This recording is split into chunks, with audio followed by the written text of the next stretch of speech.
I'm trying to leave my mark here. Maybe it's selfishness, I don't know.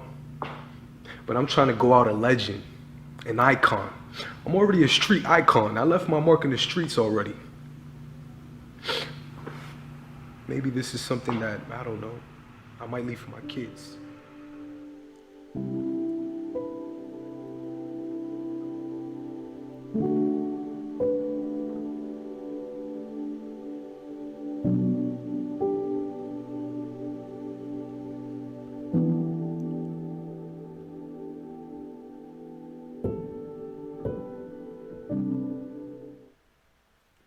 My thanks to Salrex for putting that video together that you saw there here at the top of the stream.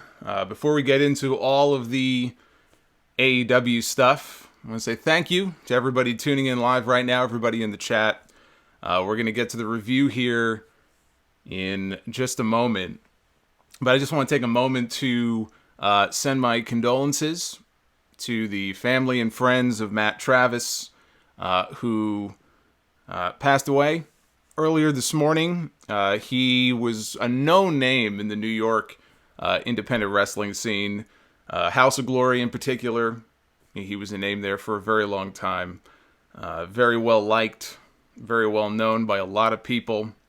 And I was shocked to get the news earlier this afternoon about what had happened.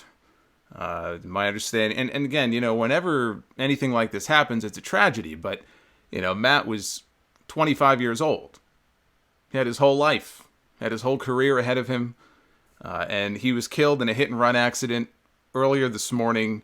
He was riding his bike, and he was hit by a dump truck that was making an illegal U-turn, and just kept going. And it's just one of these senseless things that you can't really make sense out of. It sucks. And I just feel so bad for his family and all the people who were close to him. I had some interactions with him, doing work with House of Glory. I didn't know him well, but my interactions with him, however brief they were always fine. They were always pleasant. And I had the opportunity to call one of the craziest matches, one of the craziest cage matches, one of the craziest matches, period, that I've ever seen, which was in December of last year. House of Glory had a show in December. It was a cage match with Matt Travis and Ken Broadway, another big name in House of Glory, on the Ascent. And it was a privilege to be part of the announce crew for that match, to be ringside for that match.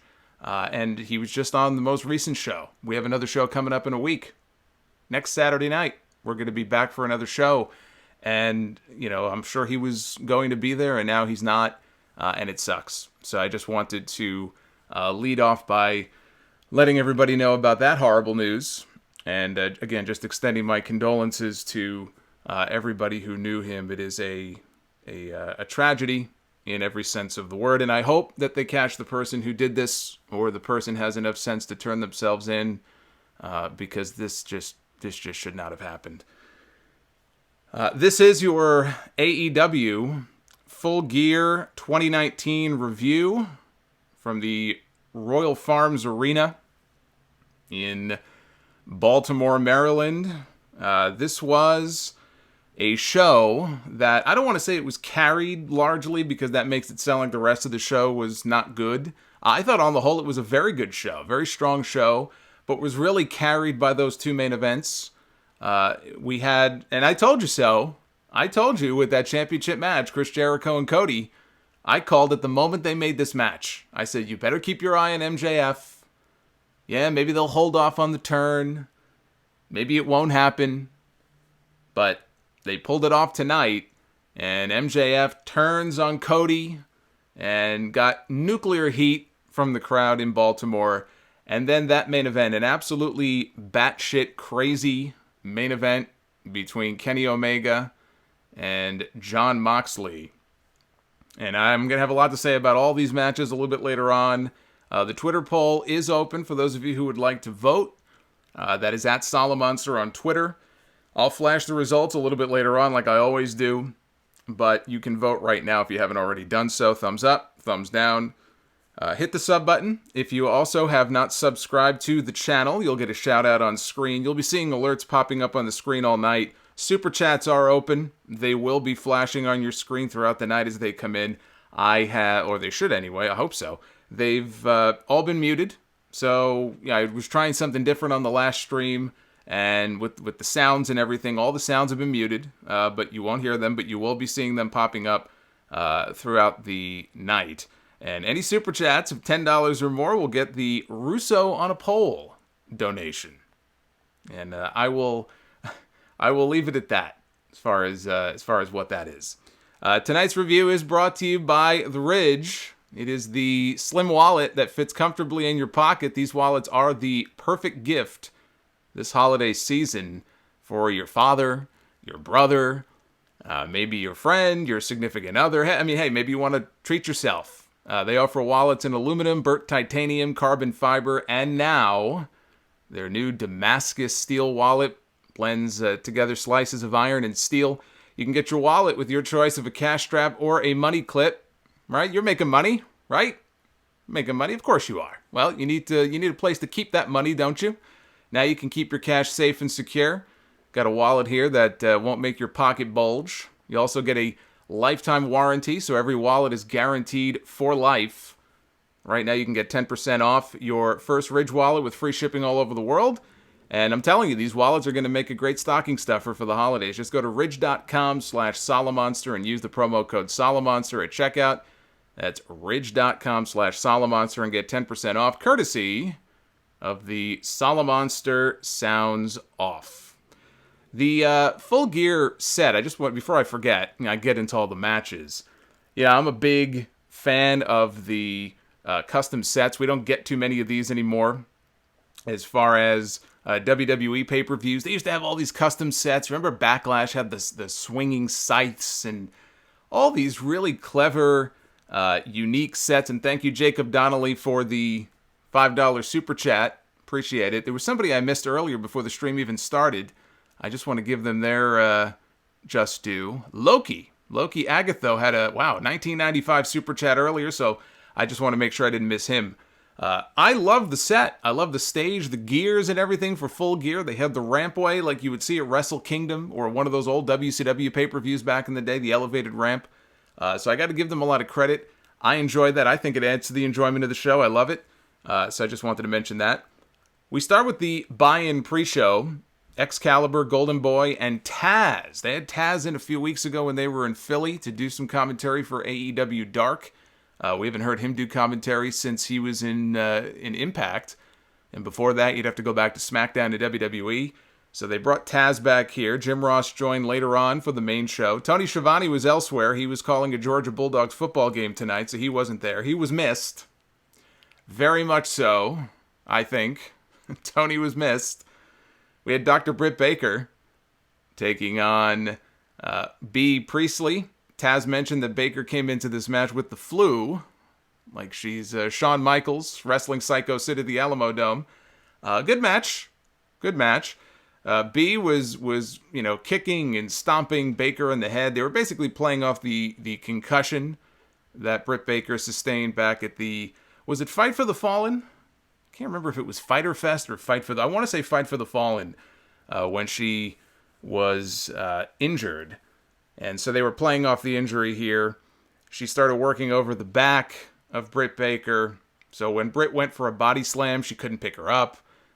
She hit a top rope brainbuster, did Britt Baker, tried to roll over into a second one, couldn't lift her, playing off the back injury. And so Britt paid tribute to her man, Adam Cole, who's had quite the week, probably the biggest week of his career. Thank you, RK Maroon, for the $4.99 super chat. Appreciate it. And so Adam Cole, coming off the biggest week of his career, she pays tribute to him with the Panama Sunrise for a near fall. And twice, Britt tried to get the lockjaw submission onto B. Priestley. Couldn't do it. Finally succeeded on her third try and got the tap out. So a big win for Britt Baker and a very good match. And something I think she sorely needed because she hasn't really had too many of those up until this point in AEW. So then the lights go out. and out comes Brandy Rhodes and Awesome Kong. And by the way, who's it? Hannaford in the chat says, I couldn't bulge if I tried, playing off the Ridge Wallet ad before. Give yourself some credit. Give yourself some credit. It's all good. If you get excited enough, I'm sure you can get a good bulge going. This is going off the rails. So the lights go out. Kong comes out with Brandy. Kong hits a spinning back fist to B. Priestley, who's still recovering. She's trying to collect her bearings in the ring. Wrong place, wrong time. Spinning back fist. And then Awesome Kong pulls out a knife. The words Awesome Kong and knife are terrifying. And I didn't know where this was going. I was having flashbacks to Tank Abbott in WCW. Remember Big Al? Was it a pole match for the green jacket? Tank Abbott and Big Al? Look it up on YouTube. He literally took a knife and put it to this guy's throat. I think Big Al used to be his bodyguard in real life. This may have been a shoot. Very scary. So she pulls this blade out, hands it over to Brandy. Gives B the implant buster. Brandy gives Kong the knife back. And she uses it to cut off a chunk of B's hair and kind of puts it in her belt. So I wonder if she's going to go around as the hair collector. Maybe she's going to make a habit out of this. She's going to start cutting hair off people. Like people collect other artifacts. So this was very weird. I don't really know what else to say about this other than this was just very bizarre. This was very, very, very strange. And I really don't have anything else to say about it. Justice Chance, thank you for the $4.99 super chat. Scott Woodford, $1.99. Go Gophers and great pay-per-view, he says. And Mom Jeans, too, with the $2 super chat. Is Cody's mom Sally Jesse Raphael? You know, I haven't heard that name in years. Is she even alive? Is Sally Jesse Raphael still alive? I have no idea. RK Maroon, thank you for the $4.99 super chat. Said, love the insanity of that beautiful Moxley Omega match. Yeah, I've got some thoughts on that. We'll get to that a little bit later. The main card opened with the Young Bucks against Santana and Ortiz. Santana and Ortiz are now going by the name Pride and Powerful. Or, I'm not sorry, Pride. Proud. Proud and Powerful. That is the name that they are now going by. Let me just pause here for a second. Just check something out here. Looking good on my end. Just wanted to make sure you guys are still hearing me. Everything's cool. So we had Ortiz and Santana, who were paying tribute. You may have seen from their tweet. It was in the video I played at the top of the show, paying tribute to Matt Travis. I know they were very close with him. Ricky and Robert, Rock and Roll Express, they were in the front row after getting their asses handed to them by Santana and Ortiz last Wednesday on Dynamite. This match, I think this match drove you nuts. If you care about the rules in wrestling, if you care about the rules in tag team wrestling, it felt like they just sort of stopped bothering to worry about who was the legal man after a while. I lost track of what was going on. I couldn't keep track of it either. Jim Ross was losing his mind. Jim Ross was losing his mind over this. Had to mention it 3 or 4 different times during this match. He also accidentally called referee Rick Knox Mike Knox at one point, which got a chuckle out of me before Excalibur quickly corrected him. I thought this was a wild match. It was a Young Bucks match, but it was a Young Bucks match, I think, that told a story. You know, Nick Jackson, for example. And then and the Bucks will get criticized by people. Oh, it's just a bunch of super kicks. It's just a bunch of high spots. We know Jim Cornette and people like that. He hates the Bucks. He's got an agenda against them. I get that. And, you know, part of the time, I would be inclined to agree. You know, there are some matches that are just what I would call car crash matches. Don't necessarily have a lot in the way of psychology to them. It's just move, move, move, spot, spot, spot, spot. And some people don't like that. You know, sometimes I don't like that. There were times on this show that I didn't like that. But here, you know, Nick Jackson was on the apron. He went to kick Ortiz at one point. Ortiz ducked and Nick kicked the ring post instead. And he hurt his leg. So for the rest of the match, he was limping around. He was selling like he was hurt. You know, maybe he fractured his shin. He was in a great, you know, deal of pain. He sold the shit out of this leg. Young Bucks went for a Meltzer driver. Nick collapsed. You know, he tried to springboard off the ropes. He fell. Couldn't do it. Too much pain. So they laid out Matt. Nick tags in. He spits his gum at Santana. Santana takes the gum. He picks it up off the mat, puts it in his mouth. Got a nice "you sick fuck" chant for that. Matt went charging at Santana. He ended up posting himself in the corner. And Santana and Ortiz lay out Nick with the street sweeper, and they pick up the win. I think this was the right outcome. I think you want to keep the inner circle strong. They have to win, and they did on this show. So, you know, I think it was the right outcome. Sammy Guevara, he comes out to celebrate, and he hands Santana and Ortiz a sock full of what Excalibur said were baseballs. And Jim Ross says, well, how do you know? How do you know? How do you know that there's baseballs in there? And Excalibur says, well, just look at the shape. They're having an argument over the shape and the contours of these balls that are in this sack. Jim Ross and Excalibur were basically arguing over balls in a sack. That's what they were doing. Let's assume they were baseballs. I don't really give a shit what they were. I'm sure they hurt if you got hit with them. So this brings in Ricky and Robert. I guess they hop the barricade. They get up on the apron. They're going to make the save. 63-year-old Ricky Morton hits a Sunset Canadian Destroyer. Now, granted, it was the slowest Canadian Destroyer. It was the most time-delayed Canadian Destroyer I've ever seen. But at 63 years of age, this man hits a Canadian Destroyer. And then the Young Bucks hold the ropes open. Now, Robert, I always laugh at this because you'll notice, we saw this on Dynamite last week. Who took the big bump on that show? It was Ricky Morton. Who did all the big moves here? Ricky Morton. I love how Robert Gibson, he's content to just stand back and say, hey, Ricky's the crazy one. I'll let him do all the crazy shit. I'm not taking these bumps. It's all Ricky Morton. So the Bucks hold the ropes open, and Ricky Morton does a suicide dive. Now, Ortiz caught him. He protected him, of course. But he did a suicide dive out to the floor, wiped out the heels, big pop for it. Unbelievable. Unbelievable. They'll be at the House of Glory show next Saturday. I was mentioning HOG earlier. They'll be at the House of Glory show next Saturday. Will the Rock and Roll Express. So that would be, you know, AEW, NWA, because they've been on NWA Power, and now HOG. These guys are everywhere.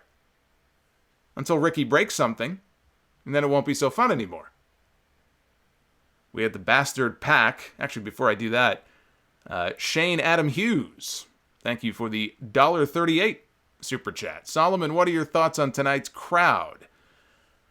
That's a good question. I thought that the crowd was kind of quiet for the majority of the show. I mean, they had their spots where they came alive, like they did here for the Rock and Roll Express, but not for example, not like the crowd in where were they, in Charlotte on Wednesday? That Dynamite crowd, apparently they had 3,000 people in the building for Dynamite on Wednesday, which is not a big number. You would never know it. That crowd was as loud as any crowd that I have seen all year. And they only had 3,000 people in the building. Tonight, I think they had like 7,000. I didn't think the crowd was all that hot. I wasn't impressed. We had the Bastard Pack taking on Hangman Adam Page. Match started slow. By the end of this, I'd go probably 3 3/4, maybe 4 stars. I mean, I don't usually do star ratings, but what the hell. Page hit a moonsault to the floor. Pac was outside playing possum. Page came outside, and Pac grabs him, and he hits a brain buster on top of a chair. And Page barely makes it back into the ring before the count of 10. Pac goes up for the Black Arrow. Page cuts him off. Hits a fall-away slam off the top. Pac counters the Deadeye into the Brutalizer. Same move he beat Kenny Omega with, but Page got a rope break. And how did he get this rope break? He didn't reach for the ropes. He fell into them. Well, whatever works. Pac goes for a Black Arrow, misses. Referee nearly got bumped. They almost collided with the referee, but they stopped short. And Pac lifts his leg behind him. He's trying for a low blow. Pac gets his leg caught. And Page ends up hitting the Deadeye for the win. So Pac was outsmarted at the finish. He suffers what I believe is his first singles loss in AEW. I think Adam Page needed this win more than Pac did. Pac has, I mean, if that's accurate, Pac has been undefeated up to this point. So Page needed the win more than he did. He needed a big win. He got it. I don't have any problem with that. Fine with me. D-Moon. What's going on, D-Moon? $5 super chat. Hey, man, finally catching you live. What do you think of the commentary? The chemistry seems a little weird, in my opinion. I was going to talk more about this later, and I still will. I think that Excalibur is very good at what he does. You know, sometimes he goes a little over the top, you know, when he gets too excited. But you could say that about any announcer. It's actually one of the things that I try to... Let me just say this. As somebody who, over the last year, has started to do commentary for the first time, you know, I do commentary in a color role, not the play-by-play, for House of Glory. And I'm still a relative novice at it. I haven't been doing it very long. I've been doing it for, you know, a little over a year. It's hard. It's not an easy job. You want to find the right balance. You don't want to just scream and shout and get overly excited and be like a mark for every big move, right? You want to play it cool. You want to be a pro. But at the same time, you don't want to be a fucking bore. So, you know, where do you find that balance in your commentary, right? You don't want to also talk over the person you're doing commentary with. So I go into this saying that I understand commentary. It's not an easy job. It's really not. It may seem like it watching it on TV, but it's not that easy. Excalibur is very good. I think Excalibur is very good at what he does. Jim Ross on this show was very, very, very shaky. There were moments, mainly in the main event with Moxley and Omega, he was on his A game. I thought he came alive in that main event. That was the Jim Ross that we all know and love. Big main event, big spots, freaking out. The rest of the show, very hit or miss. Very hit or miss. This was not his best night. This was not his best performance. That's why I said earlier, Tony Schiavone was missed on this show. So I think the commentary on the whole was very hit or miss. But I thought overall Excalibur did a good job of really, you know, holding things together. So that would be my thoughts on the commentary.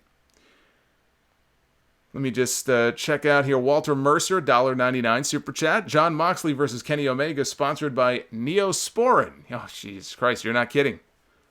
You're not kidding. Shawn Baham, $14.99. Wow, super chat. Thank you for putting all the work and time in to go over all this wrestling for us. Best wrestling podcast going today. Well, thank you. I appreciate that. Let's see here.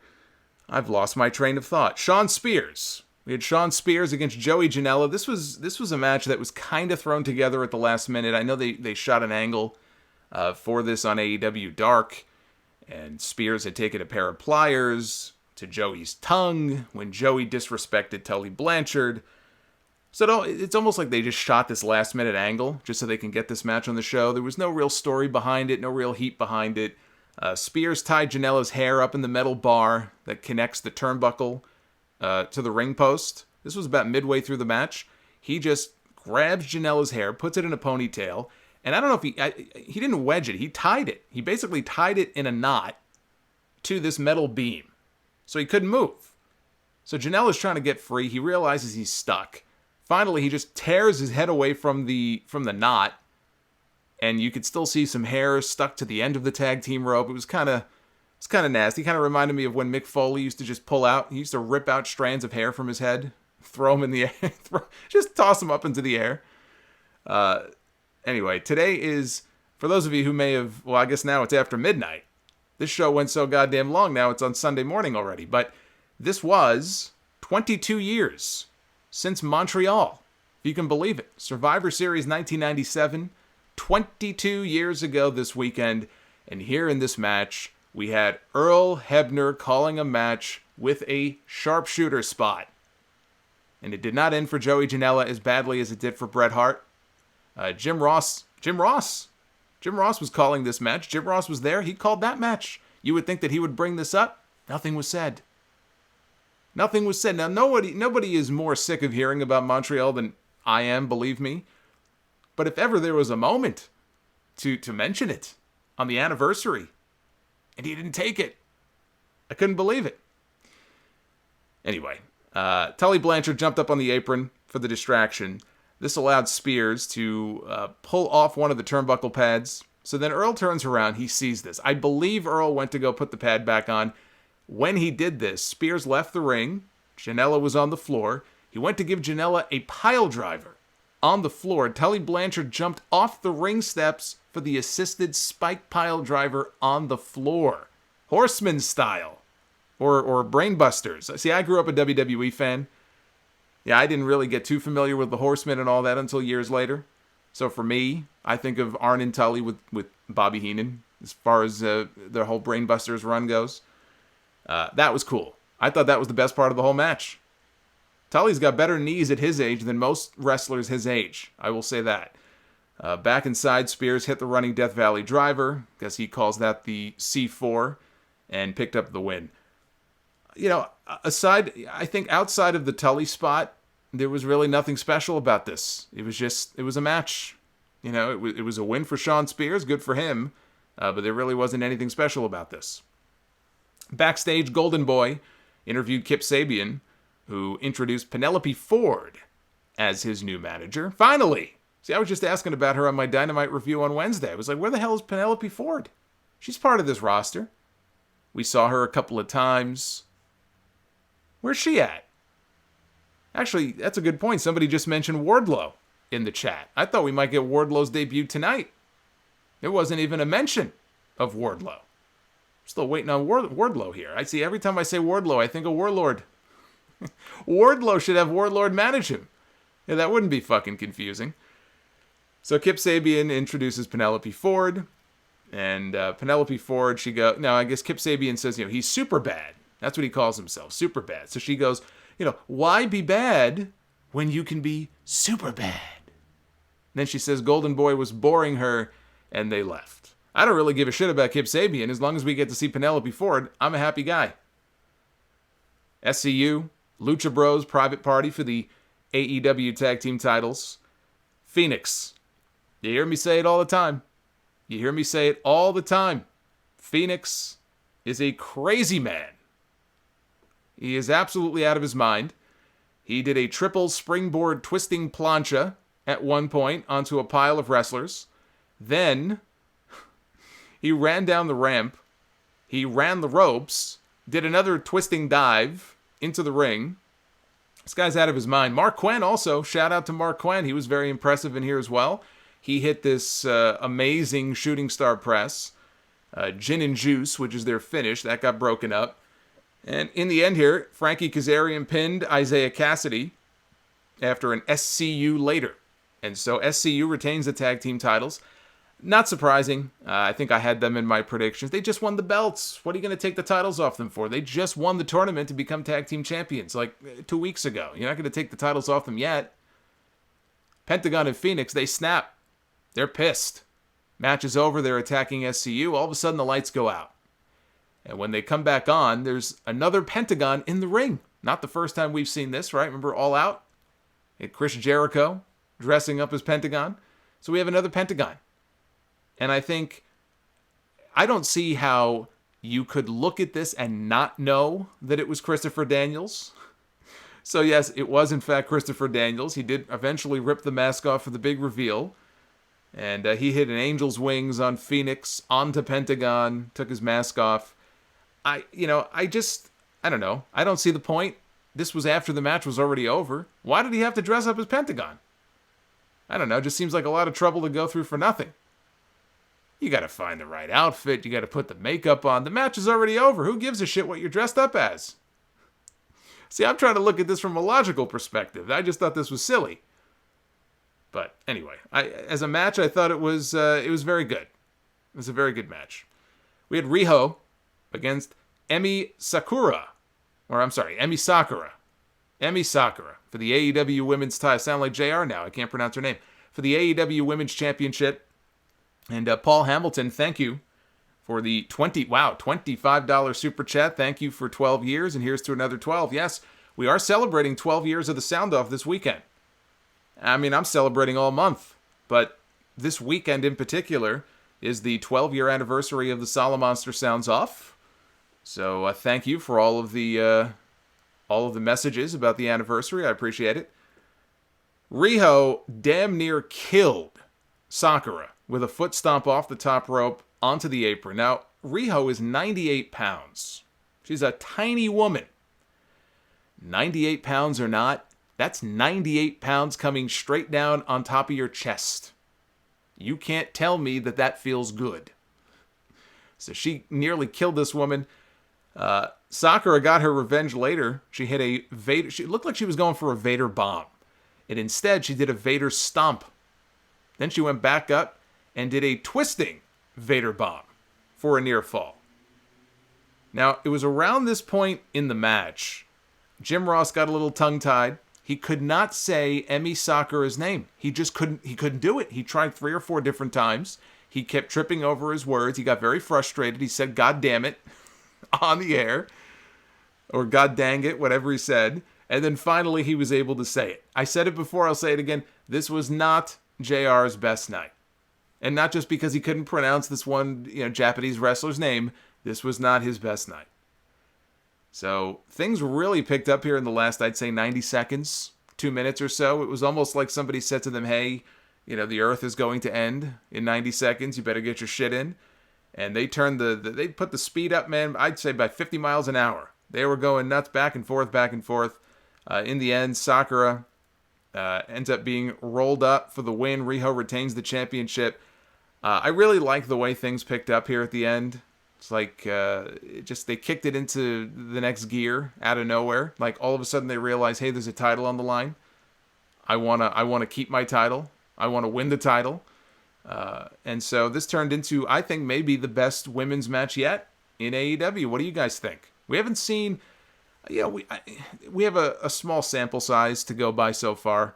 I'm talking more in terms of singles matches.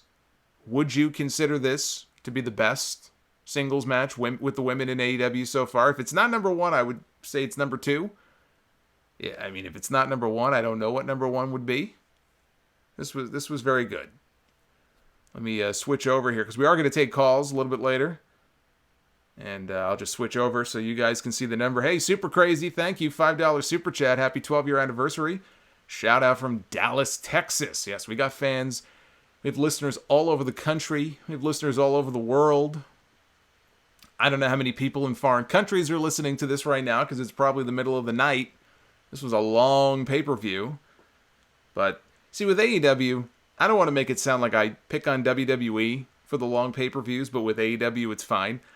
I didn't think the show had to be this long either. But with AEW, how many pay-per-views a year do they have? 4? Maybe 5? So it's like, all right, they got it's like one show per quarter. They try to get all their big matches in. They don't have a show every month. So you can almost excuse it. Then we got Cody and Chris Jericho. First of 2 main events on this show for the AEW World Championship. Shout out to the chat. By the way, I want to show love to everybody who is listening live right now. Appreciate the hell out of each and every one of you. Hopefully we'll hear from some of you in a little bit. This match had, I think, everything that you would look for in a championship match. It had blood. Now, granted, I don't think the blood was planned. This was clearly hard-way blood. It had blood. It had good action. It had drama. And it had a good post-match angle. Now, maybe it was predictable. I've been calling this for at least 2 months. But I loved it. I thought this was great. Cody was out with MJF. That should have tipped you off right there that there was an angle coming. We had Jake Hager out there with Chris Jericho in his corner. So the stipulation was that if the match were to have gone to a 60-minute time limit, it would have to go to the judges. And there was a... Holy shit. Wow. Ben Assad with a $50 super chat. Holy shit. You are a crazy man. And you got the Russo on a poll. There you go, on the screen. Ben Assad says, thank you for the 12 years of the podcast. Pentagon Jr. was always my favorite part of Lucha Underground, and hopefully he gets a run with the AEW belt. Well, anybody who used to listen to my Lucha Underground reviews knows that Pentagon was my favorite as well. I would not have known about Pentagon were it not for Lucha Underground. I don't think Lucha Underground gets enough credit for a lot of these different people being big stars now in other promotions. Pentagon, Brian Cage, Phoenix. I mean, Ricochet would have been a big star no matter what. Even Jack Evans, Angelico, they're in AEW now. I don't think they get enough credit. But Benicide, wow, thank you. I appreciate that. So the judges, were this to go to a time limit draw, were Dean Malenko, Arn Anderson, and the great Muta, which is quite the panel of talent there. Good to see Malenko out there. I was saying a few weeks ago, it was sad to hear that he's suffering from Parkinson's, but he was out there. He was out there doing his thing. So a few minutes into this match, Cody he goes for a dive. And remember, they have the elevated ramp connecting the ring to the stage. He does a header over the top rope. He aims for Jericho on the ramp. He overshoots Jericho, and he lands face first on the metal rampway. He busts himself open hard way. He's got this nasty gash over his eye. He's bleeding. The referee comes over. The trainer, or the doctor, comes over to check on him. And they're teasing, the match might stop. I'm thinking, you're out of your mind. He's a Rhodes. It would be weird if he didn't bleed in a match. Right? I mean, look, he bled a gusher in the match with Dustin, which I'm sure must have been planned. How could it not? I mean, they both bled. It was like a double juice match. This was clearly an accident, though, and you could tell, too, because it wasn't like a straight cut. It was almost like a crescent shape, which probably matched the imprint of the rampway. So it was all bruised. It was swelling. I don't know if he's concussed or not. They let the match continue. One of my favorite parts, if not my favorite part, of the entire match, Jericho at one point, he's all smug. He goes outside the ring. He sees Cody's mom. Cody's mother. Dusty's widow is in the front row. And Jericho, I don't know if maybe he was going to hit on her. Who knows? He goes over, and Cody's mom slaps him right across the face. And then, if you pay attention, I don't know if you could hear it, but you can clearly see her mouth the words, "Fuck you," to Chris Jericho. I loved it. So then, Cody comes over. He knocks Jericho down. Jericho's sitting up against the barricade, and Cody's mom reaches down and smacks him upside the head again. Cody's mom is cooler than Seth Rollins. I hate to pick on Seth Rollins, but come on, it's so easy. So Jim Ross, somewhere in here, Jim Ross asks Excalibur, because Cody went for the old Alabama Slam. Now, where did he learn this move? He learned this move from Bob Holly, because he and Bob Holly used to be tag team partners in WWE. So in a lot of his matches, Cody uses them, he's got, his opponent is kind of over his shoulders, and he sort of whiplashes them down to the mat. It's called the Alabama Slam. I guess Excalibur either didn't know or he had a brain fart, couldn't think of the name of the move. And so Jim Ross says to him, do you know what Bob Holly used to call that move? And I held my breath. Because, yes, Bob Holly, he did used to call the move the Alabama Slam, but that was not the original move. Or that was not the original name that they gave the move. And I remember hearing, I think this was a Vince Russo idea, but who knows? I don't know if that's true or not. Wouldn't surprise me. But originally, they were calling that move the Holocaust. Now, how that actually got onto the air, I think it was only 1 week. How that made the air, I'll never know. That did not last very long. They quickly realized, hey, this is probably a bad idea. And they renamed it. But yes, that was the original name that they gave the move on TV. This was the Attitude Era. They called it the Holocaust. And I thought that Jim Ross was referring to that. Now, maybe he wasn't. But I held my breath. I said, oh, God, don't say it. Don't say it. Why would you bring that up? Anyway, Jake Hager got ejected from ringside.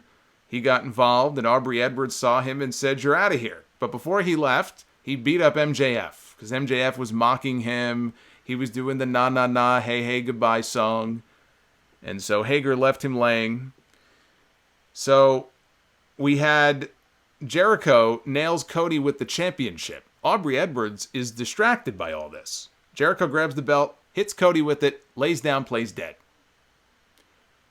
Didn't work. Match continues. A few minutes later, Cody hits the crossroads. Great near fall. I was just watching earlier. Came up in my recommendeds. I don't know why. But, on YouTube, you get the recommended videos on the right-hand side. And it came up in my recommended videos to watch Battleground 2013. Cody and Dustin against The Shield for the tag team titles. This is, I don't want to say my favorite. It's one of my favorite matches, one of my favorite WWE matches from the last decade. Truly one of the best moments in the history of that company. If you go back and watch that match, the story building up to it, Dusty Rhodes in what may have been his last, I don't know if it was his last appearance or certainly his last appearance where he got physical, in the corner of his sons. The whole Rhodes family is out there. Dusty, takes his belt off. He hits Dean Ambrose, gives him the bionic elbow. Buffalo explodes. I think it was Buffalo. And Cody hits maybe the best crossroads I've ever seen. And I'll give credit to Seth Rollins on this one. Rollins sold the shit out of this crossroads. And Cody pins him and they win the match. And I think it was for the title. I could be wrong. You know what? It might not have been for the titles. I think it was to keep their jobs. And then it was a few weeks later on TV, they won the belts. Anyway, the point is, I hadn't seen that match in a few years. So I was watching it earlier today. I'm preparing, for the podcast tomorrow. I took a break. I had lunch. I said, you know what? I haven't seen this match in a while. I'm going to watch it. Cody's got a big match tonight at fucking Full Gear. I'll watch this match. What a great match. What a great match. You cannot replicate that kind of emotion. And it just goes to show you, even in WWE, they know how to tell a good story. Sometimes they luck into these things like they did with Daniel Bryan, but there is, there's still something there. With the right story and the right talent, you can tell that story. This was an emotional thing. This was great. So anyway, this crossroads wasn't quite as good as the one at Battleground, but this was a great crossroads. He got a near fall. Cody goes for the disaster kick. As he's coming off the ropes, Jericho catches him with a code breaker, gets a near fall. Cody goes for a Hurricane Rana off the top. He's going to give Jericho a Hurricane Rana off the top. Jericho holds on. He drops down. He turns it into a Walls of Jericho. Cody makes the ropes. Jericho gets up in the referee's face. He gives Aubrey Edwards a shove. Easy heat. Shove a woman? Easy heat. She shoves back. And he goes backwards right into a roll-up by Cody, but he kicks out. Now he puts Cody in the Lion Tamer. Wrenches back. I mean, he's turning this guy into a freaking pretzel. I love it. I love the old Lion Tamer. MJF is outside. He's got a towel. Now, unless he's on the outside of the ring jerking off, what the hell would he need a towel out there for? And it's 12:30 in the morning, so what the hell, Hey, this is Solomonster After Dark here. This is what you're getting, whether you like it or not. But why else would MJF have a towel? So he tosses it into the ring, right? He loves Cody. He's Cody's biggest fan. He's his best friend. He doesn't want to see his friend suffer. Throws the towel in. Jericho wins. MJF gets nuclear heat for this finish. The people were pissed. And Chris Jericho retains the AEW Championship. The best possible outcome. After that parody video package on Wednesday, I tweeted out, I said it would be a national tragedy if they took this championship off of Chris Jericho. Far too soon.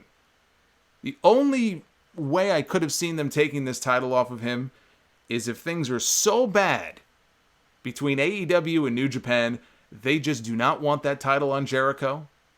As Jericho goes into the Tokyo Dome to face Hiroshi Tanahashi. And look, Jericho could still lose. Before then, he could drop the title on TNT next week. I don't think he will. This was the right outcome. Way too early to take that championship off of Jericho. So MJF is in tears. He's beside himself. He's apologetic.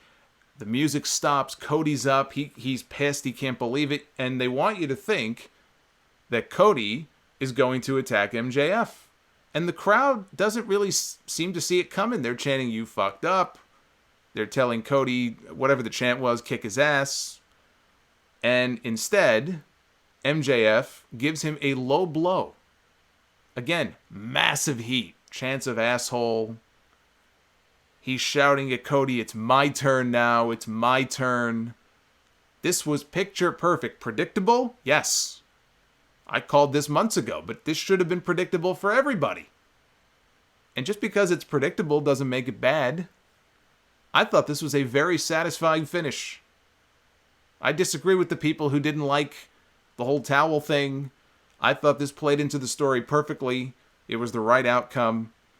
MJF, as he was walking to the back, he got sprayed by a beer. Somebody threw a beer at him. It was a hell of a shot. I hope it was worth it, because apparently Atlas Security was pretty rough on that person as they were ejected from the building. Why would you do that knowing that you've got Ronnie and all the Atlas Security guys there? Like, why would you do that? What would possess you to do that? Anyway, I hope it was worth it. I hope it was worth it. They didn't get to see the main event, which was Kenny Omega and Jon Moxley in an unsanctioned lights out match. Unsanctioned, even though they had a referee in the ring. But we'll forget that for a second. I got an email during the show from one of my listeners, Mange, sent me an email. He says, imagine if Justin Roberts said John Cena by mistake when introducing Jon Moxley. He said, Botchamania for many years. Yeah, I didn't think about that. He announces Jon Moxley the way he used to announce John Cena, which actually kind of is not my favorite call of his. I like the way he used to call The Undertaker, when The Undertaker would make like an epic WrestleMania entrance. That was my favorite Justin Roberts call. I'm not a big fan of the John stuff, but yeah, he says it the exact same way. What if he's not thinking? What if he just has a brain fart, and here comes Moxley, and he calls him John Cena? Yeah, I guess that would be pretty embarrassing. Now let me just say this. Let me get this out of the way before I get into. And I don't want to make this sound like I thought this match sucked. This match was terrible. There are people in the chat right now. There are people listening to this live right now. And shout out to Brian, by the way. Thank you for the $5 super chat. But there are people listening to this right now who are a big fan of deathmatch wrestling. They love hardcore wrestling. They love the weapons. They love the blood. They love the violence. They love the carnage. And I'm fine with a little bit of violence, with, chairs and ladders and tables and stuff. And blood, hey, fine with me. If the situation warrants it, great. What I'm not a fan of are matches that, for example, light tubes, glass, just, spot, just to see, who could take more abuse and who can take more punishment. It's like something you would see in like a Jimmy Havoc match. I'm not a fan of that, generally speaking. It's not for me. It's just, I don't get any real pleasure out of it. I'm more concerned about the talent. What can I say? It just gets to a point sometimes where I'm like, why are you doing this? Like, why are you doing this? You don't have to do this. This was a good match up until this point. Why are you doing this? Darby Allin. Some of the abuse that this guy takes. Like, why? Why? What are you doing? But, hey, they want to do it. God bless them. They do it. I'm not really generally a fan of this. So I can't grade this match the way that I would grade every other match on the show, because there were parts of this match I hated. The stuff with the glass, I fucking hated. Glass should never be involved in a wrestling match. If there's an angle every now and then, use sugar glass or something. Cody did a few weeks ago. He wrapped MJF's scarf around his fist, punched out a window. Fine. Things like that, it's just fucking pointless. You're just asking for trouble. Believe me, I've dealt with glass before. It's not fun. But in terms of just the kind of match they were having, I would have to think that people are going to look at this match years from now as one of the best matches of its kind that they've seen. These guys, I don't know how long the match was. If anybody listening timed it, it felt like they went 25 minutes, 30 minutes. This was a long match. And I thought it was too long. The other thing I didn't like is towards the end, there were a ton of kickouts. There were a ton of kickouts of these moves after all the abuse they had taken. It was like, okay, here's another kickout. Here's another kickout. It's like, guys, come on. I don't know. I thought it was too much. But if you paid for this show to get a lights out match, if you paid for this show to see, let's say, if this isn't the blow off to this feud, then I don't know what else you do. Where do you go from here? If Moxley and Omega have another match, what do you do?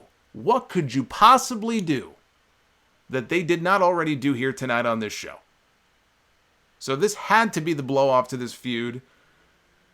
We had a running dropkick. I mean, this was maybe 2 minutes into the match. Omega hit a running dropkick over the barricade. Moxley was in the crowd, connected with the dropkick. They brawled in the crowd for a while, come back to the ring. Moxley grabs a baseball bat under the ring, wrapped in barbed wire.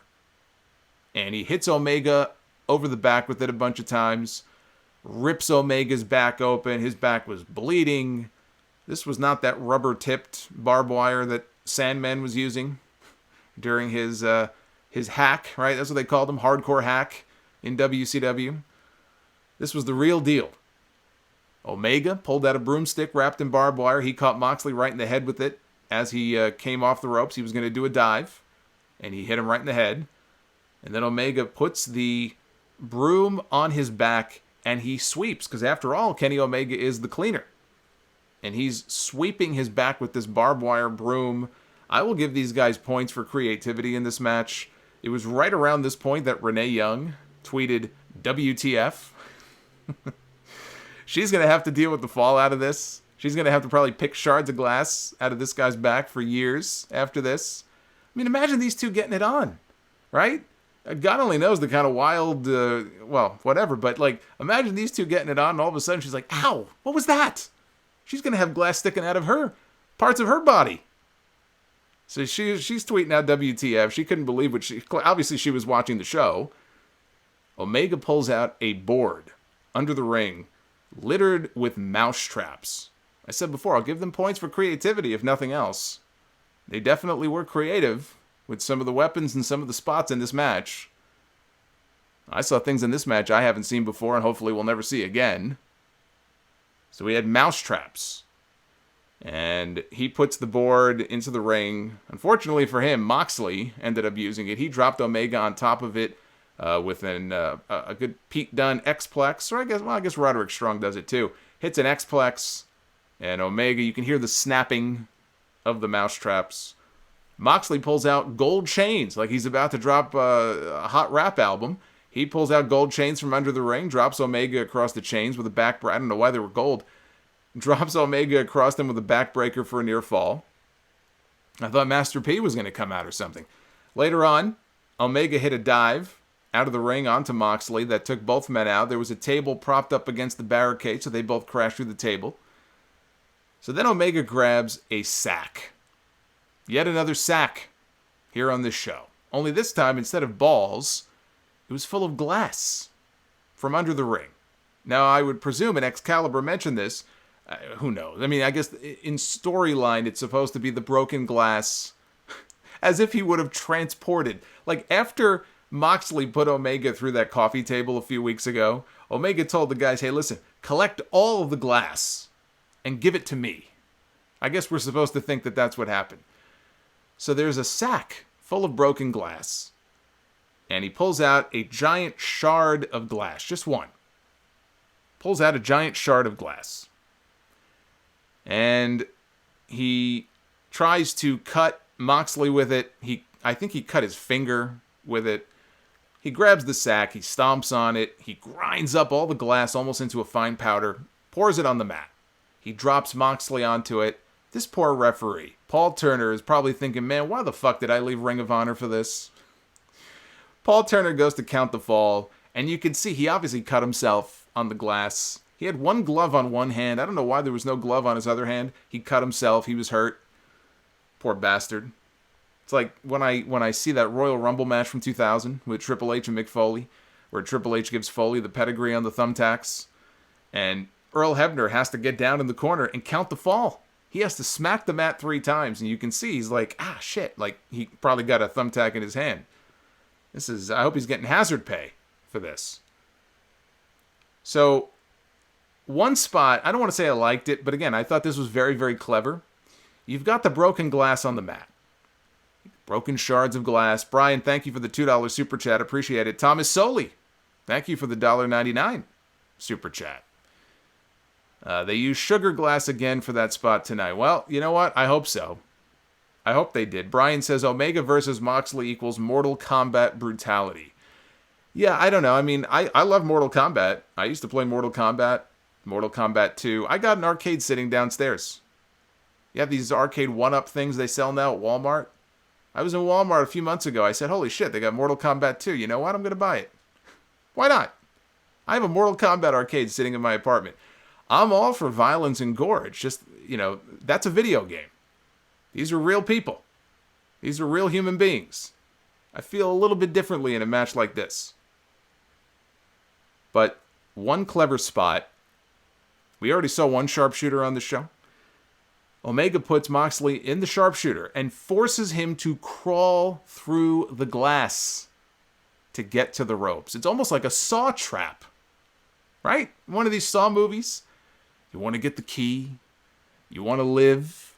Here's what you have to do. Hey, Jon Moxley, you've got to crawl through shards of broken glass. Live or die. Make your choice, says Jigsaw. And he crawls. He crawls on his hands and his forearms through the glass. Of course, it didn't matter because it's an unsanctioned match. There's no rope break. So he uses the ropes to try to climb back up to a vertical position. So they're brawling and they get out of the ring, down the ramp by the stage. Kenny Omega's calling out the Bucks. He's calling out Hangman Page. He's telling them to go get something. And they're very hesitant to do this. They're like, dude, what are you doing? He's like, go get it. Go get it. So they leave and they come back out. And they bring out a giant panel of barbed wire. What Excalibur called a barbed wire spider web. And Omega is trying for a one-winged angel off the ramp, off the stage, onto this giant panel of barbed wire. Moxley slips out, and instead he suplexes Omega onto the giant spider web of barbed wire, which of course hurts not just Kenny Omega, but it hurts Jon Moxley as well. And I will say it was around this part in the match, Jim Ross was at his A game. If you were looking for something as close to the Jim Ross of old as you could find, this was it. He was in his element here in this match because he was reacting to it the way that I was reacting to it. And probably a lot of people watching this were just wincing and thinking, oh my God, what are these guys doing? And so he was just watching this and just reacting to it in a genuine way. And I thought it was the best performance he had for a match on this entire show. There was an illuminated Full Gear sign once they finally got these guys off the barbed wire. There was this circular illuminated sign with the Full Gear logo. Omega gave him a V-trigger knee. They crashed through the sign. They go back to the ring. And Moxley is pulling up the mats. He's pulling up and exposing the wooden boards under the ring mat. And he goes for a Gotch pile driver. Cesaro style, or I guess Minoru Suzuki. He's trying to give him a Gotch pile driver. Omega backdrops his way out of it. Omega hits a DDT on the boards for a near fall. And then he's going to go for broke. Kenny Omega is going to go for it all. He goes for a Phoenix Splash. Well, he missed. He crashes and burns on the wood, and Moxley hits an elevated paradigm shift on the boards for the 1-2-3. And so Jon Moxley picks up the win. I believe I picked Moxley, I think, in my predictions. I'm sure somebody will tell me if I'm wrong. I thought Moxley was going to win this, and eventually will be, positioned for a championship match. This was a big win for him, and this was in some ways an epic match. I mean, the abuse that these guys took, I don't envy how they're going to feel when they wake up in a few hours. Moxley, I mean, for him, I know he's been in matches probably even worse than this in the past. He's just a sick SOB. So he probably enjoyed it. He probably had fun. Kenny Omega may not feel so fun. He may not feel so happy in the morning. I don't know. I almost feel guilty when I watch a match like this. Like, what am I watching? Even the crowd was kind of quiet. They woke up for like the big spots. They reacted to some of the bigger spots. But for the majority of the match, it just felt like they were very quiet. And I wonder if they felt the same way. Like, what are you guys doing? What are you doing this for? So there's that element where I almost feel guilty watching it. It's just not for me. And I just thought they did too much. This match, they could have easily shaved, 5 to 7 minutes off of this match. But it was an epic match. People are going to be talking about this for a long time. It's not the kind of match you can do on TNT. So it's the kind of match that they can do on pay-per-view a few times a year, as long as they don't make a habit out of it. But this was a big win for Jon Moxley.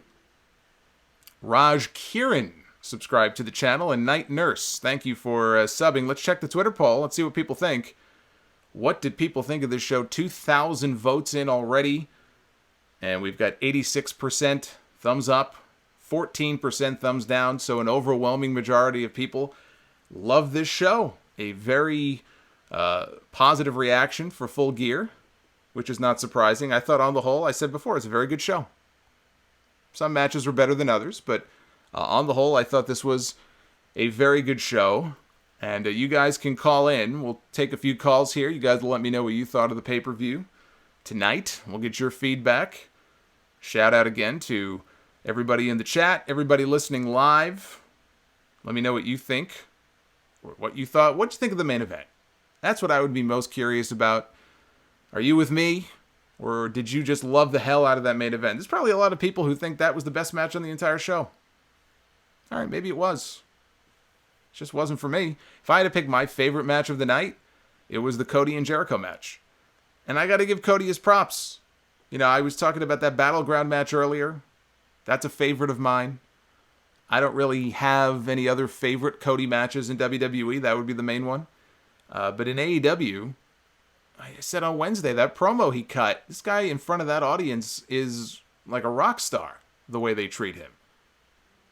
And he, right now, you could make the argument that the biggest babyface in wrestling right now is Cody Rhodes. I would say, you know, if you ask me 3 names, who do I think are the biggest babyfaces in wrestling? Cody. And I'm not, this is in no particular order. Cody, Becky Lynch, and I'm going to throw this guy's name out there because I love what they're doing with him right now. I know it's a small audience. Tim Storm in the NWA. The guy's barely wrestled on TV. He's had 2 matches. 54 years old, but the story they're telling with him, he's one of the best baby faces on any wrestling show right now. Cody, Tim Storm, and Becky Lynch. There it is. There are your 3 biggest baby faces right there. It's amazing. Let's take some phone calls here. We got all the lines all jammed up. And let's go to Beltsville. I didn't even know this was a city. Beltsville, Maryland. Is that accurate? Is that the name of the place you're calling from? Is this me? Yes, it is.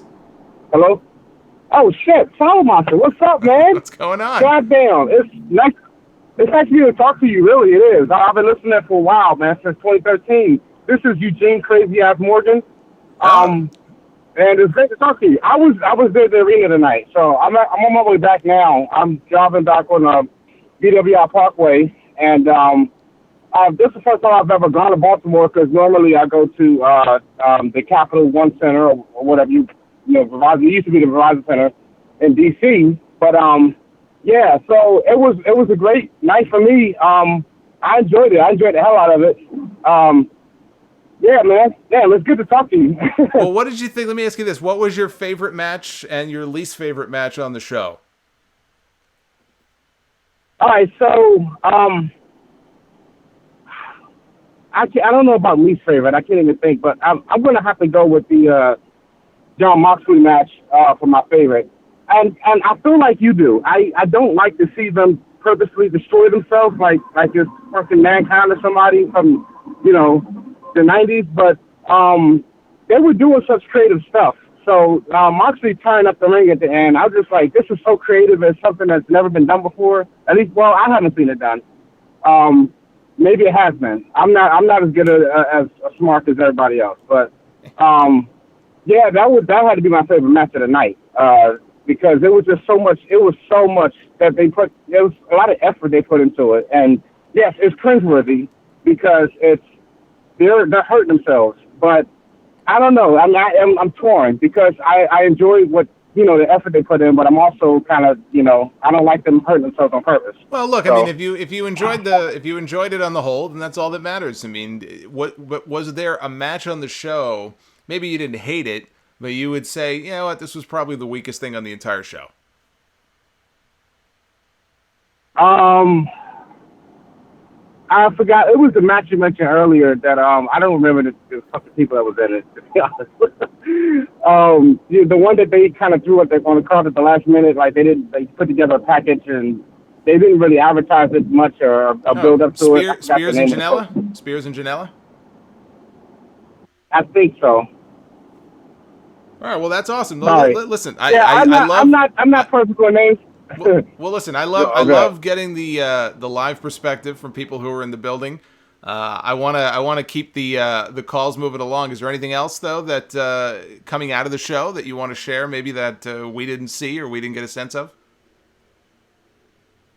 People said the crowd was dead. For the most part, I don't really feel like it was dead. I feel like there was parts where we were quiet, but there was parts when we popped like fuck. And it was back and forth. So it depends on what was going on in the ring at the time. And the Royal Farms Arena is small. It's half of what the Cap Center is in DC. The Cap Center is like twice that size. So we can only give us so loud. But yeah, that's it, man. Hey, congratulations on 12 years. And I listen to you every Sunday, and you are the voice of reason that I get to listen to. That just takes me out of the chaos of my life. My life is chaotic, but I listen to you, and I just get to have that minute of peace, listening to somebody who makes sense. But thank you so much, Solomonster. I appreciate it. Thank you, man. I appreciate that. So that was Eugene calling from Maryland. He was at the show. I always like hearing from people who are actually at the show. That way we get a live perspective. Let's see who we can go to next. I like bouncing around different places, different cities. Let's go far away. Let's go to the West Coast. How about that? Let's go to California. We have somebody from Los Angeles. You're on the air. Hey, what's going on, Jason? It's Graham. Hey, Graham. I'm actually in Connecticut. I'm calling from the Los Angeles number's a Go-Go Voice number. My service here is terrible. This is Graham Matthews, so how's it going? Good. This is like CIA type shit here. You think you're in one place, he's spoofing himself, now he's in a different state. Who knows where this guy is? I know, exactly. But I thought I would call in. I thought the show was great. This is actually my first time calling in, so I thought I would get your 2 cents, not only on the show. You made it sound like you really enjoyed the show, and it was great. But I did want to ask about Marty Scurll, whose contract is up very, very soon in Ring of Honor, and it sounds like he might be going to AEW. It seems like it's only inevitable. And if so, what role do you see him landing in the company? Would he go to the Elite? Would he feud with them, considering they kind of left him behind in Ring of Honor when his contract didn't expire with the rest of them? I was kind of wondering what your sense was of what might happen to Marty Scurll when he goes to AEW inevitably. Well, I mean, I think eventually he'll end up there. It's weird. Like, I don't have a beat on exactly what his thought process is. I'm hearing it's a possibility he might stay, that he could end up staying in Ring of Honor and keep doing the Villain Enterprises thing. That would surprise me if that happened. But I wouldn't say it's a guarantee that he's leaving and going to AEW just yet. I think that's not a guarantee. It seems like the most logical destination for him. I think for him, for example, to go to NXT or WWE would be a huge mistake. I mean, I say that. I mean, if the guy's going to make a lot of money, then good for him. I just think career-wise, it would be a much better move for him to go to AEW for obvious reasons. And I think if he does, does he join the Elite? I don't think he has to. I think people will be expecting it, so it would almost be better for him to come in and maybe be opposed to the Elite and say, listen, you guys abandoned me. All you guys got together, you started this new company, I was left behind, you forgot about me. I mean, that would seem to be a logical storyline. But I don't think it's inevitable that he's leaving Ring of Honor just yet.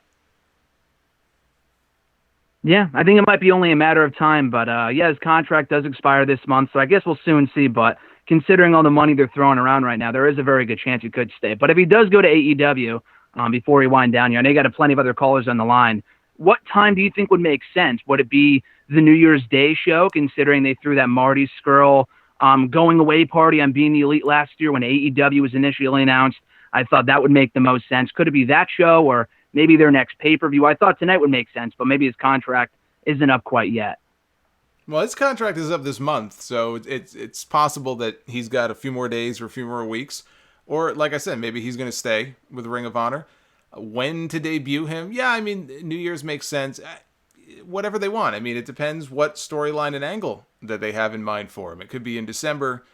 How long do you want to keep him on ice? You know, if he's done this month and you sign him, do you just keep him on ice for a month? Do you keep him on ice for 2 months? You know, one thing they are going to have to do as they go along here, they have the TNT show, you've got to introduce some new faces. And I see people going crazy for Wardlow in the chat. They love Wardlow, so we'll see him on TV soon. But you need more than just Wardlow. So I would think if you sign him, you want to put him on TV, you know, relatively soon. Right around New Year's would seem to make sense to me. Yeah, most definitely. Thanks, Jason. Big fan of the show. Congrats on 12 years. Thank you, Graham. I appreciate it. So that was Graham, big fan of the show. I've met him a few times, different events, WrestleManias and such. Good dude. Let's go to Philly. Philadelphia, area code 484. You're on the air. What's going on, Solomonster? How are you? Hey, look, I'll be honest. I'm a little inebriated right now. I went to a bar to watch the pay-per-view, so I'm a little of that, but I'm cool. Well, that's the best way to watch these things, though. I mean, that's the best way to watch Raw. That's the best way to watch SmackDown. There you go, bro. There you go, man. Just want to say, how cool was it, though? And maybe I had an old school flashback. I'm one of the longtime fans like you. How cool was it seeing the rampway back again? Oh, it was great. I don't know. I loved it. But it's not just the rampway. It was the whole, you know, we think of rampway, and it only extends out a little bit. I love the whole elevated ramp. I think Impact was doing it for a while. Maybe they still do. I don't watch enough of the shows to know. But it reminds me of what New Japan does and what WCW used to do back in the day. I think you save that for big shows like this. I think it's great. Because they had like a whole like New Japan looking setup as well, and I just loved the stage set and everything. I thought that was really cool. As far as the show goes, I mean, I enjoyed the show. It's AEW. I like it seems like I just enjoy AEW. Period. They're just a good show. I guess the question I got for you now is, who's next for Jericho? You think? I guess the most logical guy, I guess, would be Moxley, but I guess it's kind of hard to say because that technically didn't count, you know, for the record. But just curious what you thought, who would be next for Jericho. And one more thing, why on earth is Darby Allin not on the show? I don't understand that. He had a breakout performance in Philly, and then he's just been put on ice since. It really confuses me. Well, I mean, I think you don't necessarily need to have everybody on every show. I mean, he probably should have been, just because they only have 4 pay-per-views a year. I think it's 4, maybe it's 5. So you could have found a role for him on the show, but look what they did with Janela and Spears. It just felt thrown together. If you don't have a good story for somebody, I'd rather they not just throw them on there. They showed him sitting in the crowd, I think, during the women's match on the pre-show. That was kind of weird. I don't know why they showed Darby Allin during the women's match. Is he going to beat up Britt Baker? Is he going to, throw a skateboard at her head? I don't know. I don't know why they showed him then. But, if they don't have a story for him, why throw him on the show? So they have to come up with something for him first. Who challenges Jericho next is a good question. I think Moxley will eventually. It's probably... I don't even know if he's really positioned as a heel or a face. He feels like a heel. After tonight, maybe they position him as a babyface. This win did not count towards his win-loss record since it was non-sanctioned. And they are flashing win-loss records. They are starting to incorporate them. They have rankings now for each division. So if they take that stuff seriously, I don't think he would be next in line. I think it would... I don't know. I got to think about this. Kenny Omega, I don't have his record in front of me, but he just lost, but it was non-sanctioned. So could Omega get the shot even though he lost? And would that cause Moxley maybe to go off the deep end? Hangman got a win tonight over Pac. I feel like Hangman's win-loss record, I don't have it in front of me. It's probably not that great. I can't see him necessarily being next in line. I don't know. I don't have a good answer for exactly, who it would be. I think it would be either Moxley or Omega. If they're so hell-bent on win-loss stuff, who else is in their league? Who else is in that ballpark? Nobody that I can think of. Let's go to Delaware, area code 302. You're on the air. Hey, Jason, it's Gavin. Long time no talk, man. Hey, Gavin, how are you? I'm doing fine. I just wanted to say that I just had a quick thought about the Jon Moxley Omega match. I just remember how years ago when WWE went PG and everybody was clamoring for 2v14 and they wanted to buy the ring, and we get exactly that tonight, and now everybody's being all crazy about it because everyone knows that guys can't have car crash television anymore. Yeah. You can still have the TV-14 rating without the blood or guts, and that should only be used sparingly, not an every week type deal. I agree. No, I agree 100%. So, you want to save stuff like that for special occasions. I agree. Because I always felt like that's WWE's problem right now, is because they have so many gimmick matches. You know, they have the Hell in a Cell pay-per-view, the Elimination Chamber pay-per-view, and so on and so forth, that none of those matches feel special, like they're there to solve a blood feud or anything like that. They're just kind of there. So when AEW pulls something like this out of their hat, it feels like it means something. And that's why I really appreciate the work they've been doing with their storytelling. Because when they do these types of matches, they don't do it often. And I think the last time they actually had blood on pay-per-view was the Shawn Spears and Cody match, right? Back in the summer. Yeah, I believe so. I believe so. But no, I think your larger point. Your larger point is good. I'm going to let you go because you're at the county fair, I guess, and I'll let you go win a giant prize. I don't know what the noise was, but I agree with your larger point. I think those types of matches and the violence and all that should be saved for special occasions. And look, a match like we got tonight with Omega and Moxley, this was unlike any other kind of unsanctioned or hardcore match we've seen yet in AEW. I'm sure Jimmy Havoc was in the back sitting there going, kind of stroking his chin, going, how can I top this? Which is kind of scary to think about. So, yeah, I mean, if they save these things for special occasions, that's fine. I just thought, in terms of some of the violence and some of the spots they did, I just wasn't a big fan of it. Let's go to Massachusetts, Cambridge, area code 617. You're on the air. Wait, is me? That's you.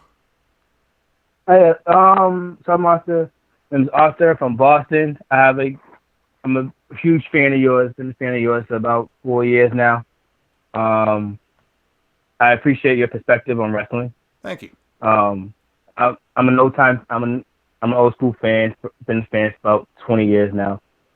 I thought this pay-per-view was amazing, by the way. I think that AEW right now is on fire. I think they're doing really good. I think they're above schedule. My favorite match was the Cody match, because I'm a big Cody fan, so I love anything Cody does. Yeah, no, I said earlier, I think that was my favorite match of the night too. The whole thing with the Moxley match, again, I'm not a big weapons hardcore wrestling. That's sort of the thing that turned me off of ECW back in the day. It seemed like it was violence for the fact of violence. I feel this match did cringe me a little bit, but the commentary, I think, saved it for me because the commentary was amazing.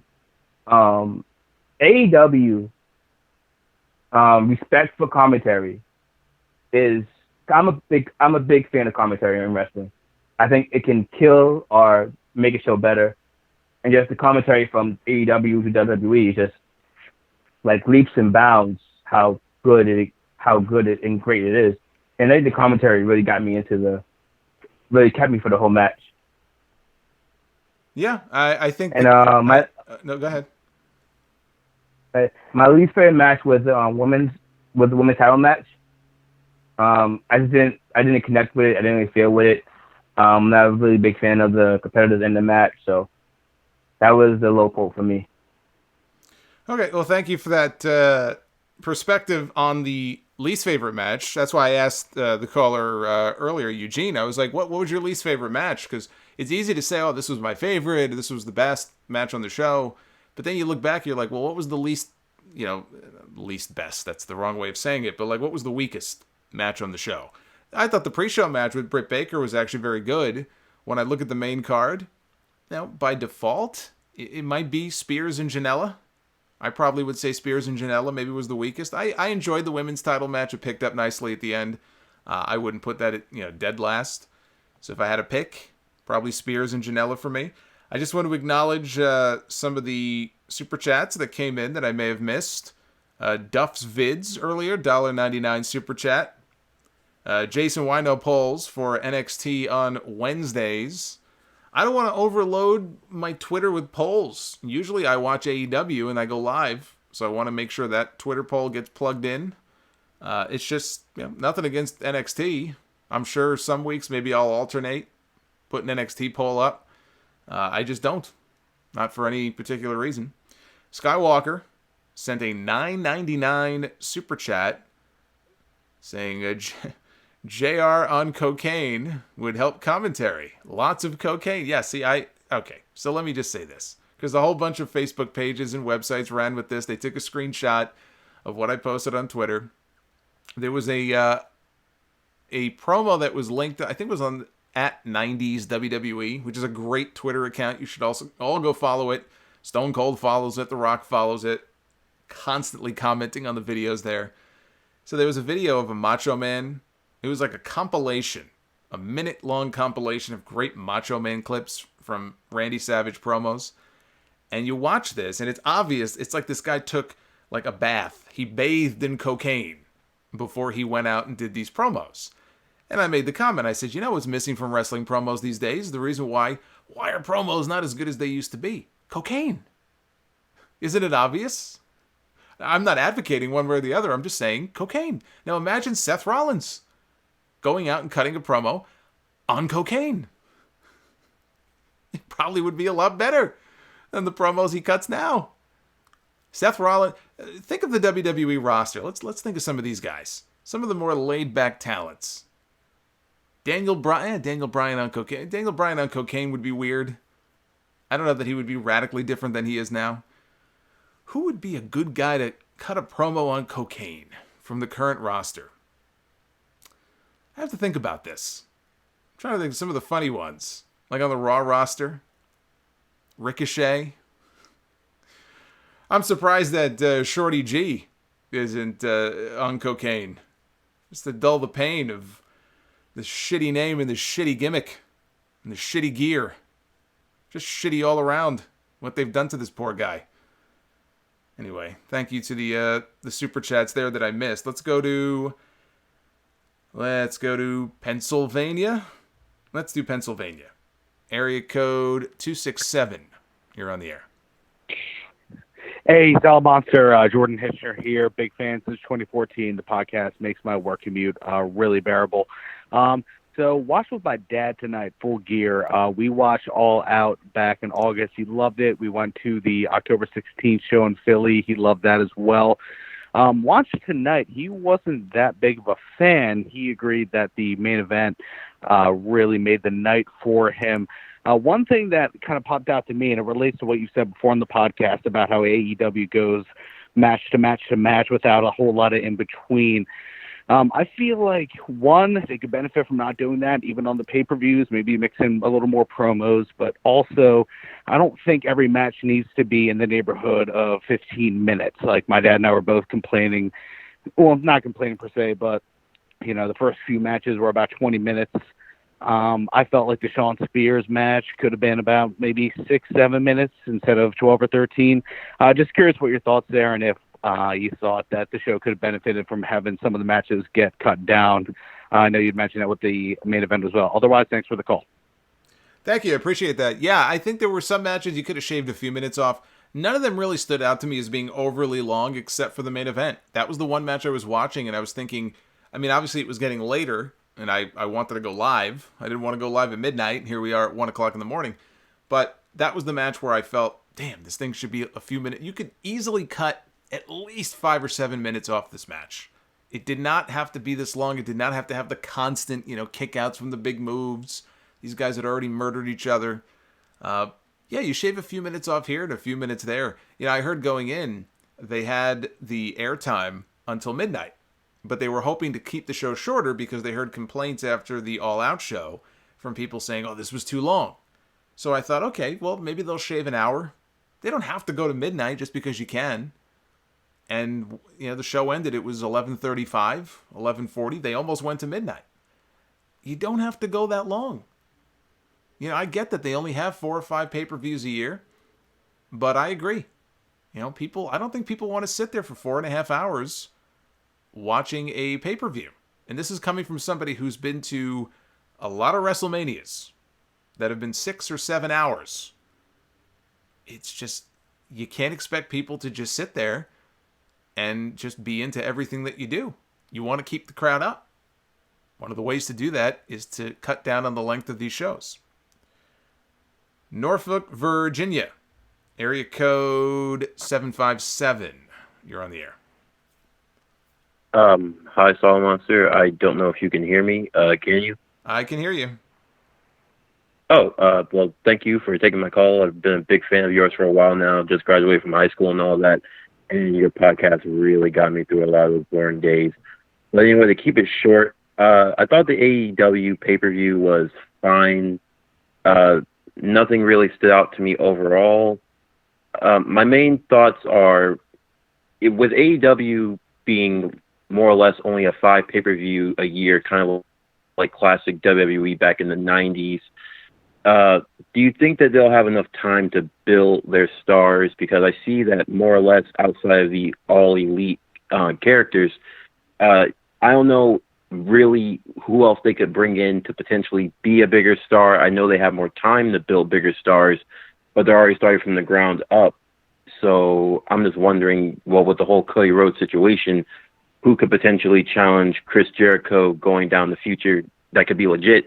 And also, I don't know if this is a weird nitpick, but ever since AEW started, for characters like Kenny Omega and Cody Rhodes, who I saw in New Japan and Ring of Honor, they just seem kind of nerfed or weaker. I don't know why, but I always get this weird feeling like New Japan version Kenny Omega would destroy Jon Moxley in a ring, just because I've seen what he could do going the distance with people like Okada and things of that nature. And I've even noticed in WWE, I don't know if it's just me or I don't know why companies do that. I was hoping you could maybe explain it. But anyway, thanks for taking my call. Thank you. Yeah, look, I think it's just a difference in style. New Japan is a tougher style. They don't have weekly television over there the way that we do over here. It's like episodic and everything. They build to these big shows, and they build around these epic matches. So Okada can go out there and have a 25, 30, 35-minute match. Will Ospreay's doing it right now. I think Will Ospreay's he is the wrestler of the year in 2019. Look at the resume this guy's put together over the course of this year. Now, if Will Ospreay came over to AEW, is he going to be churning out matches like that every single week? No. Because it's just a different style. You've got storylines, and you've got a finite amount of television time. You can't go out there and get 30 minutes for a match every week.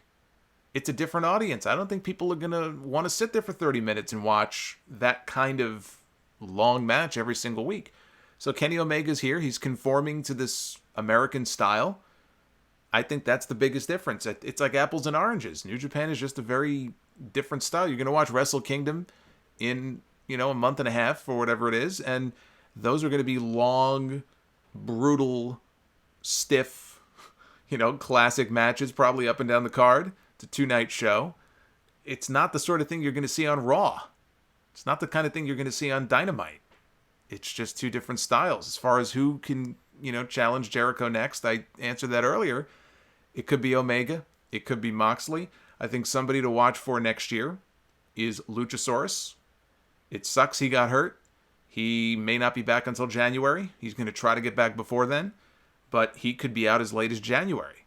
And when he comes back, he'll be doing the tag team thing with Jungle Boy.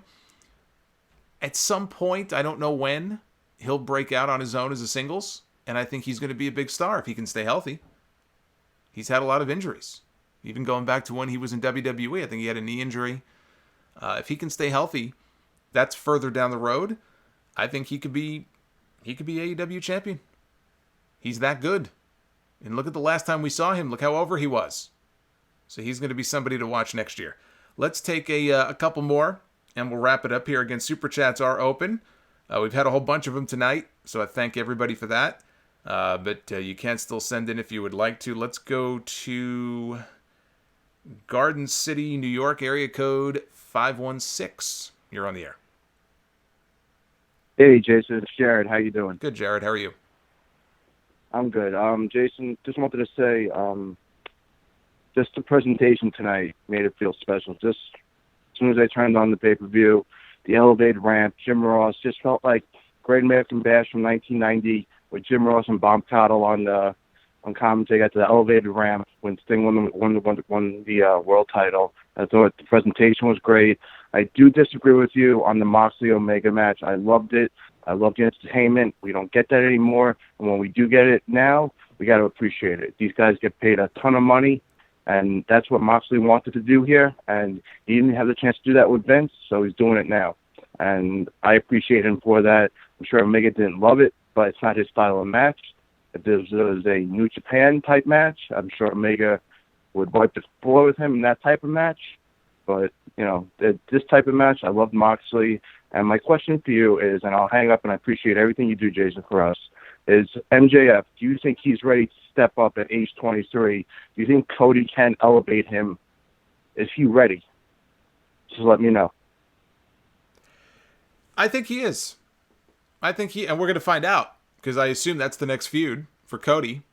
Per the storyline, he can't challenge again for the championship. Now, eventually he will, but it's not going to be for a long time, so what else does he do? He feuds with MJF. We're going to find out. MJF, I don't think we have seen what MJF is capable of in the ring. We know his personality is great for pro wrestling. He's the perfect heel. He had tremendous heat tonight. Hopefully that'll carry over into the TV show. He's just the best dick on television. Oh, that didn't sound right.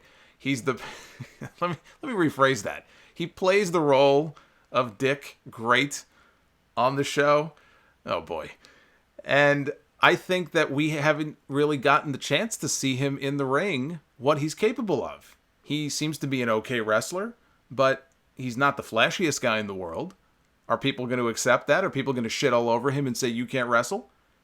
Because he's more personality right now than anything else, but he gets it.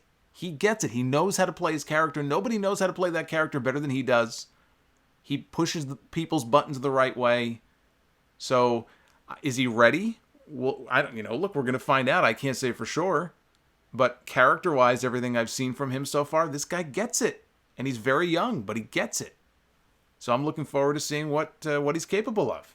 He's going to be thrown into the fire very soon. Cody, I'm sure, is going to do everything he can to help get him over. So we're going to find out. And let's go to... This guy's been waiting a long time. Fulton, Missouri, area code 573. You're on the air. Hey, Solomonster, this is Jacob from Springfield, Missouri. How are you? I'm good. How are you? Pretty good. Hey, I want to thank you for taking my question last week on the show about the Saw franchise. Sorry I couldn't get into you on Halloween. And I just want to say, after watching Omega and Moxley, how did you feel about giving Saw 5 a chance now? Oh, so, yeah. Well, it's funny. I was asked about this on the show last week on the podcast, and I said I've only seen the first 4 Saw movies. There have been 8 of them. There's a 9th one coming out next year. And I like horror movies and that kind of stuff. I've only seen the first 4. I have not seen the 5th. I think I saw the 5th tonight. I don't see any reason to go see it now. We had mousetraps, we had broken glass, we had barbed wire, we had screwdrivers, we had blood. What else do I need? Yeah, fair point. But yeah, like I said, I enjoy the franchise as a whole. I'm just glad it's got your opinion on it, though. But as far as the rest of the show tonight goes, I really enjoyed it. Really good show. Love the match. Now, everyone was worried about what do you do with the whole Cody thing, not being able to challenge for the title. I think the easiest solution for that is when Cody eventually turns heel, and eventually he will within, like, say, a year or two, he can easily throw the card, I'm the executive VP. I can do whatever I want right now. So I think that's a way for him to get the title shot back down the stretch. But thanks for taking my call. Glad you enjoyed the show tonight, and hope you have a good night. You too. Thank you for calling in. Yeah, I mean, there's any number of ways they can go with the Cody thing as far as him getting a shot back. Again, it was MJF who cost him the match. So maybe at some point MJF has an opportunity and Cody convinces him to put his opportunity on the line or something. You can always look. It's wrestling, right? It's wrestling. It's storyline driven. They can go in any direction they want to. It's the same story that NWA is doing with Tim Storm right now, and I'm very intrigued by what they're doing with him. So I am equally intrigued to see how they get Cody back into title contention, but I don't think it should be for a very long time because then it just cheapens the stipulations. These stipulations have been abused so much in wrestling, and not just WWE, just in wrestling in general, they've been abused. You're fired. Of course they're not fired. They're back on TV the next week. It's like you don't believe in these stipulations anymore. What AEW can do to kind of separate themselves from the pack is take these stipulations seriously. So Cody shouldn't be sniffing the championship for at least another 6 months. Maybe a year. I would wait as long as possible. Maybe Full Gear next year. He gets his next shot. So I think they have to hold off for a little while longer. Let's do one more because we have so many. I feel bad not being able to get to everybody, but let's go to, you know what? Let's go to Corpses Christie, area code 361. You're on the air. How's it going, Jason? Good. I don't mean from the fucking. I don't mean to shit on your city, but worst. Hey, you got to agree with me, and I'm sure you've been to shows in Corpus Christi. Those crowds, they're on. They're comatose. Yeah. I'll just say I haven't been to an event in like over 10 years, so these people I don't associate with them. So good. That's all I have to say. I like hearing that.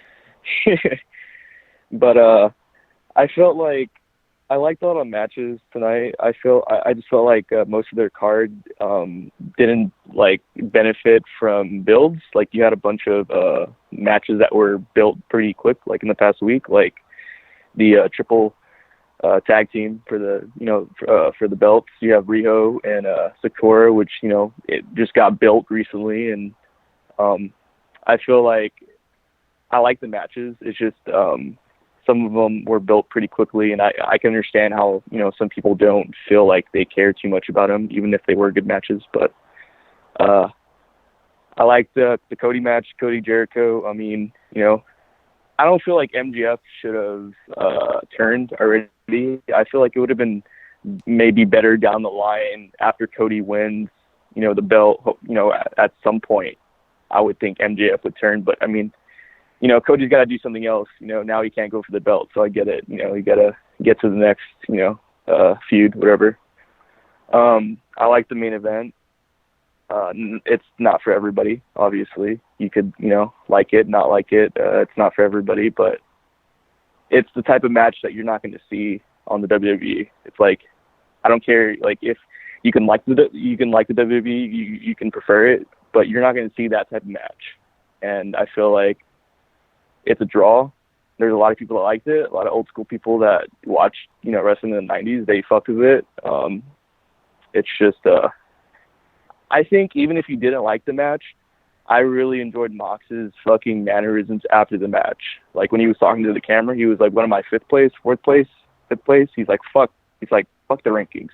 He's just like, I like seeing that shit. Like I like seeing him in the G1 fucking with the Young Lions. Like this is the type of fucking dude that we never got over there in the other place. It's just, I feel like he's finally able to be himself, and shit's, it's great. Match is all right. I mean, I liked it. I watched it with some people. They're like, this shit's fucking crazy. These guys are fucking bleeding everywhere. Like their backs are all, fucking mangled. But, I liked it, it was all right. I don't know where they go from here, but, I thank you for taking my call, and, keep doing what you're doing. You're fucking great. Thank you, brother. Appreciate that. That was from Corpses Christie. He made it very clear he has not been to any of the shows in recent years, so we can't blame him for all the shitty crowds out of Corpus Christi. Yeah, I'll say this, and then we'll wrap up. As far as the main event goes, and again, I'm not shitting on it. It's just a matter of styles. But yes, they did give you something that you will not see in WWE. And that's a good thing. That's a good thing, because they have to do as much as they can to, carve out their own identity, not be WWE, give people something that you can't see in WWE. And that's what Jon Moxley, in part, probably left for. You're right, Moxley probably loved it. He got to do the match tonight that he wanted to do. These are the kinds of matches that he made his reputation off of before he even set foot in WWE. He got to do that tonight. So he was probably loving it. Having the freedom to go out there and basically kill himself. So, be different. Forge your own identity. These are all good things that AEW should be doing. On the whole, again, I thought it was a very strong show. Let's just flash the poll one more time in case you missed it. These are the results so far. Overwhelmingly positive. 2,300 plus votes. 85 up, 15 down. Thank you to Green Ghost, 2212. Sent a $5 super chat. Longtime fan. Orange Cassidy. Keep it going, bro. Thank you. Appreciate the super chat from him and everybody else who donated tonight here, this 12-year anniversary weekend. It is 1:30 in the morning. I am going to have to wake up at 8 o'clock in the morning to get ready to record episode 625 of the Sound Off. Contrary to what some people believe, I do not record the show the day before. I wake up on Sunday morning, I hook everything up, and I just press record. And then I record for 2.5 hours. So there's a whole big show planned for this morning. There's another really fun RSPW Rewind. I know that's become like a favorite segment on the podcast. I think you guys are going to enjoy that one this week. So that's coming up. And a lot of news to get into. So I hope you guys will hit the download. It's on all the major platforms: iTunes, Spotify, Stitcher. Let's see, Pandora. We're on Pandora now. And you'll see some of the clips going up right here on the YouTube channel throughout the week. Hit the sub button if you are not already subscribed. Hit the like button if you would be so kind to give this video a thumbs up. I would appreciate that.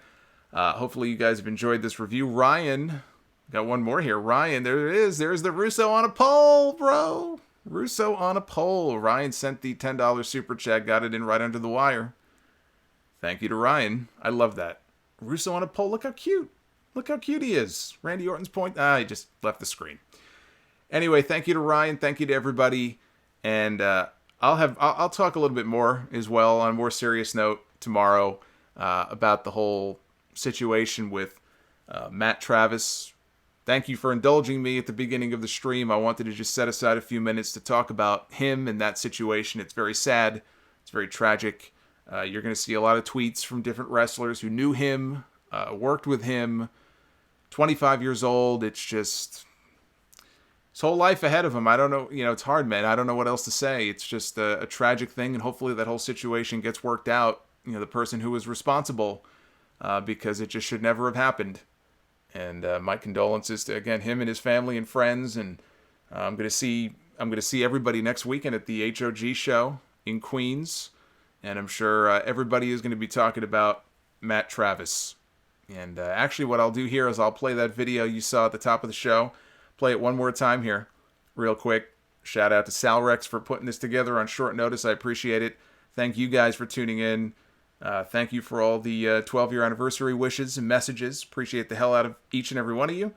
And I will see you later today for episode 625 of The Sound Off. Until then, take care, guys.